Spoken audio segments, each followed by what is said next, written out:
पालकांनो, मी सुद्धा पालक आहे. आपल्याला प्रत्येकाला वाटतं तुमच्याकडे आता प्रॉपर्टी आहे, एखाद्याकडे 10 लाखाची प्रॉपर्टी असेल, कुणाकडे 10 कोटीची असेल. तुम्हाला वाटत असेल मला टेन्शन घ्यायचं काही काम नाही, माझं पोरग काय करायची ती करू दे. आपल्या बापाची एक पहिली म्हण असत्या, 7 पिढ्यानं बसून खाल्ल्या तर माझं संपणार नाही. असं कोण तुमचं पप्पा म्हणतात का तुम्हाला कधी? म्हणलं तर अजिबात ऐकायचं नाही. लक्षात ठेवा पालकांनो, तुम्हाला सांगतो तुमचं भविष्य, तुम्हाला वाटतं मी 10 एकर जमीन घेऊन ठेवली, माझं भविष्य सुरक्षित आहे, मी LIC ची एफडी खोलली 10 लाखाची, माझे भविष्य सुरक्षित आहे. तुम्हाला आज सांगतो तुमचं खरं भविष्य जर काय असेल तर तुमची पोरं आहेत. लक्षात ठेवा आपलं खरं भविष्य आपली पोरं आहेत. आणि याला जर घडवायचं असेल, लक्षात ठेवा तुम्ही काय केलं, आज पालक मिटिंग पालकांना कंपल्सरी केलं. ज्यावेळी पालकांना आपण कंपल्सरी करतोय, किती पालक येतात? मी प्रत्येक शाळेमध्ये बघतो पालक येत नाहीत. पालकांना वाटतं मी राबतोय, माझ्या पोराला शाळेत पाठवतोय, या ठिकाणी आलं, माझ्या पोराला शाळेत सोडलं, शाळेची फी भरली, माझी जबाबदारी संपली. ते शिक्षक जाणं, पालक ते मुलं जाणं, माझ्या पोराला फक्त चांगलं घडवून द्या, माझ्या पोराला डॉक्टर घडवा, माझ्या पोराला वकील घडवा, माझ्या पोराला इंजिनियर घडवा. पण लक्षात ठेवा पालकांनो, घडवण्याची जी प्रक्रिया आहे ती पहिल्यांदा आपण समजून घेतली पाहिजे. तोपर्यंत तुमचं पोरग घडणार नाही. आता घडवण्याची प्रक्रिया काय आहे बघा, तुम्ही एखाद्या मूर्तिकाराकडे जाता, त्याला एक दगड नेऊन देता आणि सांगता मला एक चांगली मस्तपैकी मूर्ती घडवून दे. दुसरा आपण काय घडवतो, एखाद्या लोहाराकडे जाता, लोखंडाचा तुकडा घेता त्याला देता, म्हणता मला इथून चांगला अवजार घडवून दे.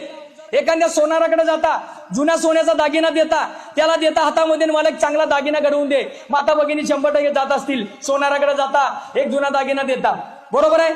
अगदी तसंच तुम्ही काय केलंय, ह्या पोरग्याला तुमच्या मातीच्या गोळ्याला, लोखंडाच्या गोळ्याला, कच्च्या सोन्याला या शाळेमध्ये आणलंय. इथे एक मूर्तिकार आहे ज्याला शिक्षक म्हणतात, त्याच्या ताब्यामध्ये तुम्ही त्याला दिलं आणि त्यांना सांगितलं मला यातून एक डॉक्टर घडवून द्या, इंजिनियर घडवून द्या, वकील घडवून द्या, चांगला पोरगा घडवून द्या.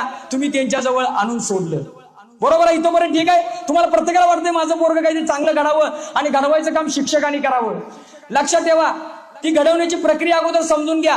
तुम्ही मूर्तिकाराकडे जाता, मूर्ती देता, मूर्तिकार पोरानं काय करतो, मूर्ती घडवताना पहिल्यांदा हातोडी घेतो, छणी घेतो, त्या दगडावरती घाव घालतो, ठक ठक ठक करून त्या दगडामध्ये जो नको असलेला भाग अगोदर बाजूला काढून टाकतो, मग त्याला ते सुंदर अशी मूर्ती दिसते. एक एक भाग निघत जातो, त्याला हवं तेवढं ठेवतो की ज्याप्रमाणे ती मूर्ती सुंदर दिसेल, हवा तो भाग ठेवतो, मग मूर्ती तयारी होते. एखाद्या तुम्ही लोहाराकडे जाता, लोहार काय करतो, अगोदर ते लोखंड तुमचं घेतो, आगीमध्ये तप्तपणे तापवतो, बाहेर काढतो, त्याच्यावरती घाव घालतो, पुन्हा तापवतो, पुन्हा घाव घालतो. जोपर्यंत तुमच्या त्या लोखंडाला एखाद्या अवजाराचा आकार येत नाही तोपर्यंत तो घाव घालत असतो. एखाद्या सोनाराकडे तुम्ही जुना दागिना देता, सोनार काय करतो बघा, मी सोनार आहे म्हणून तुम्हाला सांगतो, ज्यावेळी तो दागिना सोनाराकडे जुना देतात, सोनार आगी भट्टीमध्ये घेऊन जातात, एक भट्टी असते सोनं गाळायची, त्या भट्टीमध्ये नेतात, त्या सोन्याच्या डबल त्याच्यामध्ये चांदी टाकली जाते. 1000 सेल्सिअसला बघा पोरांनो, 100 डिग्री सेल्सिअसला पाणी उकळतं, 1000 डिग्री सेल्सिअसला सोनं उकळतं. त्या 1000 डिग्री सेल्सिअसला सोन्याला तापवलं जातं, पाण्यामध्ये फुल्या ओतल्या जातात. पुन्हा ज्या ऍसिडचा एक थेंब चेहऱ्यावरती पडला, चेहरा विद्रूप होतो. ज्या ऍसिडचा एक कप झाडाच्या बुंद्यात टाकला, झाड जळून जातं. त्या ऍसिड मध्ये त्याला 3 वेळा उकळलं जातं, मग त्या सोन्याची माती होते. ती माती झालेली पुन्हा तापवून पुन्हा 1000 डिग्री सेल्सिअस त्याचं तापमान नेऊन जेव्हा त्या सोन्याला वितळलं जातं, तेव्हा ते चोख सोनं होतं आणि त्याला हवा तसा आकार देता येतो, हवा तो दागिना घडवता येतो.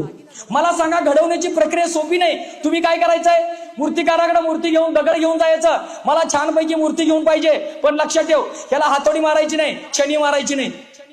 लोहाराकडे घेऊन जायचं लोखंड, याला तापवायचं नाही, मला अवजार बनवून पाहिजे. सोनाराकडे जायचं, सांगायचं हे सोनं वितळायचं नाही, मला सोनं घडवून पाहिजे. शक्य आहे का पालकांनो? मग इथं जे मूर्तिकार बसले, आपल्या वेळेस होते मूर्तिकार, प्रत्येकाच्या हातामध्ये एक छडी नावाची हातोडी आणि छडी होती की त्यानं मुलाच्या मध्ये जो अवगुण आहे, नको असलेला भाग, पूर्वी हा मूर्तिकार म्हणजे शिक्षक मारून मारून पोरांना त्याच्यातील अवगुण काढून टाकत होता आणि पहिलीला आलेलं पोरग 7वी 8वी 10वीला जाईपर्यंत एक सुंदर अशी मूर्ती घडत होतं पूर्वी. आता शासनानं त्यांच्या हातातून ती छेनी आणि हातोडा काढून घेतलेला आहे, म्हणजे शासनानं बंदी घातलेली आहे. पोराला मारायचं नाही, पोराला रागवायचं नाही, पोराला अपमान होईल असं पण काही बोलायचं नाही. त्यामुळं त्या मूर्तिकाराकडून अपेक्षा करू नका, कारण जर जर त्या मूर्तिकारानं छनीचे घाव घातले नाहीत, मूर्ती घडणार नाही, शिक्षकांना मारण्याचा अधिकार नाही. मग आपल्याला जर आपली पोरं घडवायची असतील, ती हातोडी आणि छनी पालकांनो आपण हातामध्ये घेतली पाहिजे. तुम्ही तुमच्या मुलांच्याकडे लक्ष दिलं पाहिजे. तुम्ही घरी गेल्यानंतर तुम्हाला काय वाटतं, पोरगं शाळा जातं, विषय संपला. विचार करा, आपलं भविष्य. एक गाडीचा ड्रायव्हर आहे, गाडी BMW आहे, 1 कोटीची गाडी आणि एकाकडे 800 गाडी आहे. 800 गाडीचा ड्रायव्हर रोज त्या गाडीला पुसतो, मस्तपैकी वेळेवरती ऑइल बदली करतो, चालवतो. एक BMWचा ड्रायव्हर आहे, त्याकडे बघत नाही, माझी गाडी भारीतली आहे, कशी बी खड्ड्यात घालायला लागला. एका वर्षामध्ये तुमची BMW कामाला येणार आहे आणि ती छोटी असणारी 800 20 वर्ष चाललं तरी काही होणार नाही. अगदी जसं तुमच्या प्रॉपर्टीचा ड्रायव्हर तुमचा पोरगा आहे, लक्षात ठेवा. तो पोरगा जर चांगला निघाला, त्या पोराला जर वळण चांगलं लागलं, तर तुमची छोटी का गाडी असे ना, तुमची प्रॉपर्टी छोटी जरी असली, शेवटपर्यंत पोरगा तुमची वाढवत नेणार आहे. आणि जर गाडीचा ड्रायव्हर जर बिघडला, गाडीचा ड्रायव्हर दारोडे निघाला, गाडीचा ड्रायव्हर गुटखा खाणारा निघाला, गाडीचा ड्रायव्हर व्यसनी निघाला, गाडीचा ड्रायव्हर चुकीच्या संगतीत लागून गुंड झाला, तुमच्या प्रॉपर्टीची गाडी लांबण्याचं सोडा, हाय तिथं डबऱ्यात घराला वेळ लावणार नाही. त्यासाठी आपलं भविष्य जर सुधारायचं असेल, पालकांनो, मातांनो, भगिनीनो, आपल्या संध्याकाळ झाल्यानंतर कमीत कमी 1 तास वेळ आपण आपल्या पालकांना, आपण आपल्या मुलांना दिलाच पाहिजे. विठ्ठल विठ्ठल विठ्ठल विठ्ठल विठ्ठल विठ्ठल